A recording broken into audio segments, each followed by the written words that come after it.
Hi there, Janet Fritz here for Galaxy Girl Creations. Welcome to my channel. Welcome to 14 Days of Christmas. And we are posting Tuesday, Thursdays, and Saturdays throughout the month of December with holiday videos or winter videos.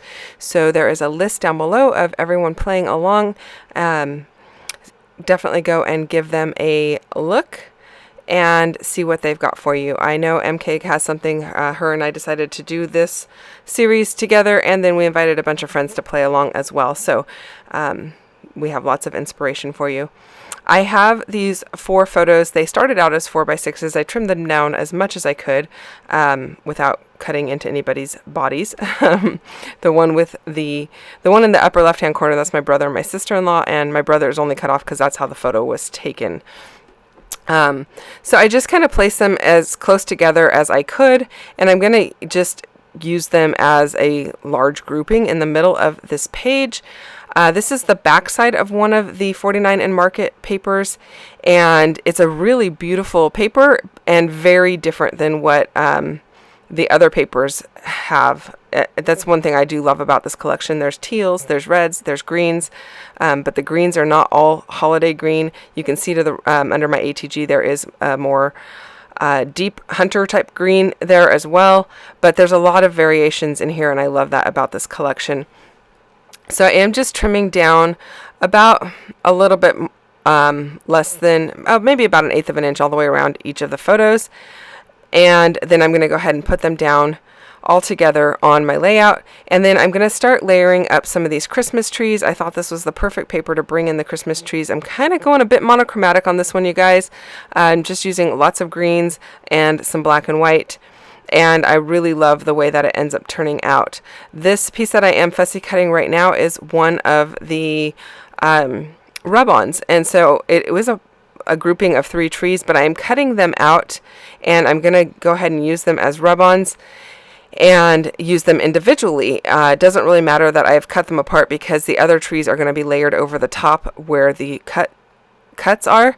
The only one that is not like that is the one that I am using individually on this paper, or by itself on this white paper, and it's going to be layered with that one at the bottom of the layout. If you are unsure about rub-ons, because you've had bad ones in the past, I have to tell you the 49 and Market ones work really, really well. They go on pretty easily, and I haven't had any problems with them, so I highly recommend them.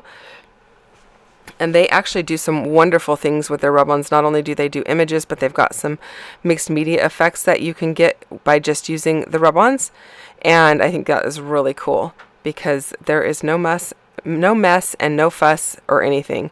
Now these ones that I'm putting directly on the background paper, they don't show up quite as much because of the color of the background paper. Had I put them on white, they would have shown up a little bit more, but I don't really mind it that they're kind of in the background.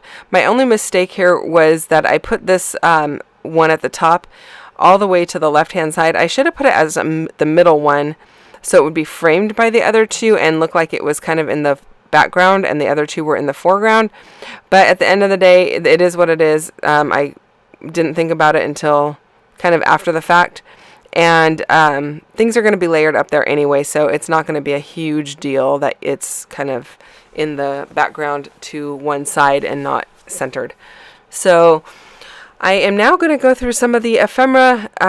Their ephemera packs or die cut packs are really huge. They have a lot of stuff in them, so I'm going to go ahead and go through that and pull some things that I think will work well. I thought I would use that one that acrylic piece that says wrapped with love, but I don't end up using it. In case you're wondering what the photos are of, my brother and my sister-in-law had this huge box. Actually, it was probably from my brother to my sister-in-law, but it was a huge box that she was unwrapping, and inside was a comforter set. So you can kind of see the comforter set to the bottom right hand corner of the top right hand photo. It almost looks like it's an ottoman or something, but it's not. It's a comforter set that was in that box. And then the 2 photos are on the right hand side are of my daughter inside the box. Now that happens a lot with toddlers or cats, but not usually teenagers. And so I just thought it was funny. She's inside the box saying how huge the box was. It could fit her. And so she jumped inside of it. And so I have the photos of that, and I thought I wanted to document that fact as well. Now I am using some of the washi here. Instead of using mixed media, I'm using the black and white washi. And I'm just ripping it kind of intentionally down the edges so they're not perfectly straight lines. And I like the way that that's looking. It's adding a little bit more texture. It looks like there's maybe some stamping in the background or some text in the background. And I think it provides a really good landing place for those trees, which I actually did cover up that rub-on tree a bit, but that's okay. That happens a lot with mixed media or rub-ons. You know, not everything is going to be visible at the end of the day. If that is not something that makes you happy, then you might not want to invest in rub-ons or mixed media.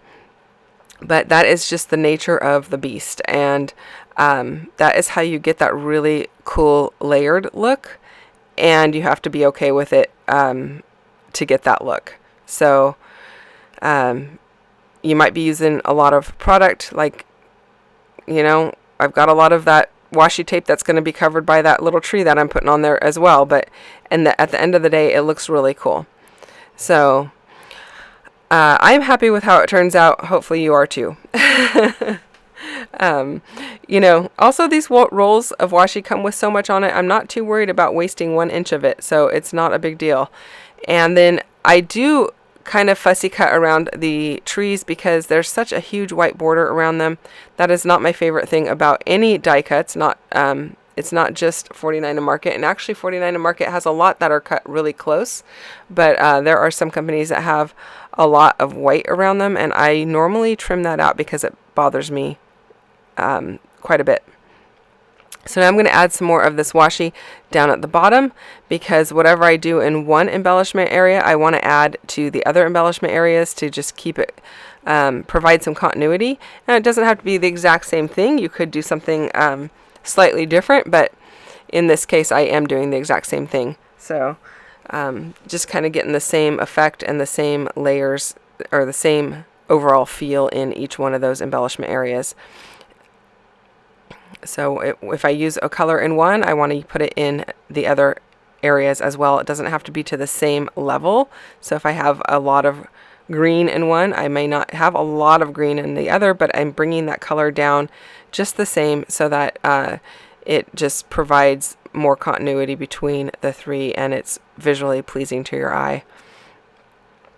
So I am using those round chipboard pieces and the one that looks like a bit of an arrow, or I don't even know what that's called, but it's on the top right hand photo there, that V, and it's actually covering up my sister-in-law's arms.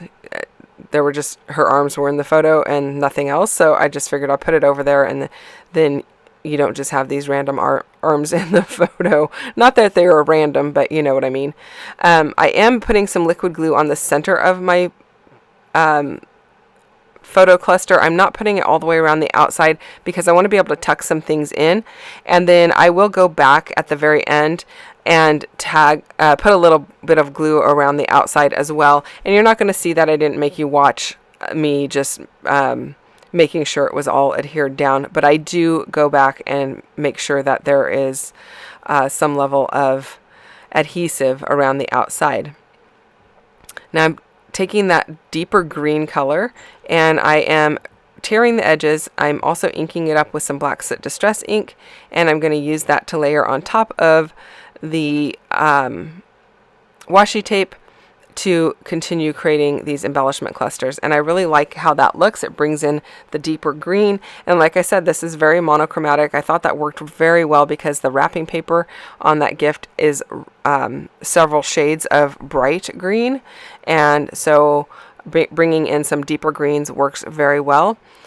And I'm liking the depth of color between the lights and the greens, the highs and the lows of the greens. Hopefully that makes a little bit of sense. I am ripping some of these papers, but I totally forgot. I don't want the white edge showing. I want the green edge showing. So I went back and tore that one a second time just to make sure I got the white edge torn off.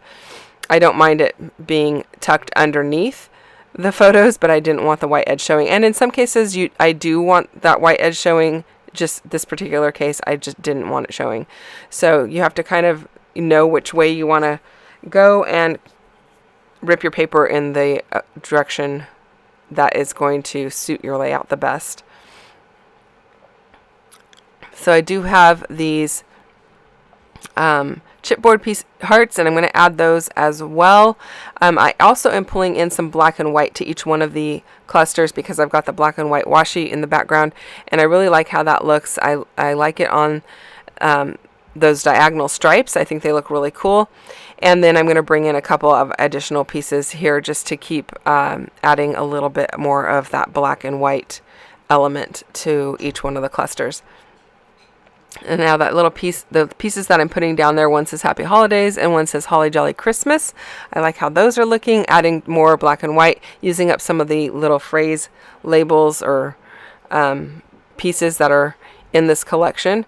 There's quite a few of them, so getting those used up is always a good thing. And then bringing in some of the black chipboard as well.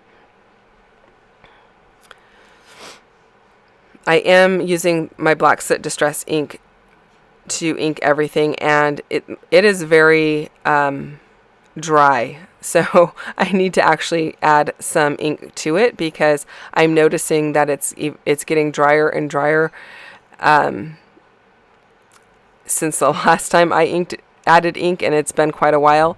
So it doesn't have a really dark outline around anything that I'm inking up. It's just kind of making it like almost like a charcoal gray because the black is not really saturated in my ink pad. So I will be adding some ink to it very soon here. I just have to remember to grab the re-inker from my mom's house. I'm adding a little bit of black and white baker's twine to this chipboard label or tag at the bottom here just to add a little bit more texture, and I'm liking how that looks. And then I'm going to finish it off with a little bit of Black Soot Distress ink all the way around the outside just to give it a nice little frame. And then I also realized that I have some of the epoxy stickers over on the right hand side of my desk there, and so I'm going to use those. There is a piece that says Jolly in a lighter green. I'm going to add that to the top of that library card piece. And then there are 2 green hearts that I'm going to add as well to that black and white striped piece up at the top and at the bottom there. And I'm liking how that adds just another texture and another shape, kind of softens up the squares up at the top there by adding some circular or rounded edges. Thanks so much for watching, you guys. That is my completed layout. I hope that you enjoyed this video. I hope that you are having a wonderful holiday season, and we'll be back again on Saturday with another video. But in the meantime, I will be back tomorrow with a Mixed Media Mayhem video, so come back and join me for that. Don't forget to check out everyone who is playing along. Links are down below. If you enjoyed this video, I would love a thumbs up. And if you are not already subscribed, I'd love for you to subscribe as well. And there are links to products down below if you are interested in anything that I've used today. Thanks for watching. I'll see you soon. Bye-bye.